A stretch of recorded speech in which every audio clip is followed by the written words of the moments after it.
கவலைகள், எவ்வளோ பிரச்சனைகள் இருந்தாலும் ஆண்டவருடைய சமூகத்துல ஒரு 5 நிமிஷம் போயிட்டு வந்தோம்னா இனம் புரியாத மகிழ்ச்சியை தந்து நம்முடைய இருதயத்தை நிரப்ப வல்லவர் அவர் ஒருவர் மாத்திரமே. அவரை பார்த்து சொல்லுவோமா? உமது சமூகத்தில் நித்திய மகிழ்ச்சி, உமது சமூகத்தில் பேரானந்தம், ஒரு நாளும் மாறாதையா, ஒரு நாளும் ஒரு போதும் மாறாது மாறாது.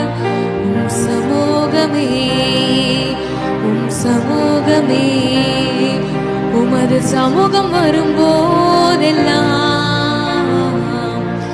எங்கள் கண்ணீர் எல்லாம் மாறுகின்றது. உமது சமூகம் வரும்போதெல்லாம் எங்கள் கண்ணீர் எல்லாம் மாறுகின்றது.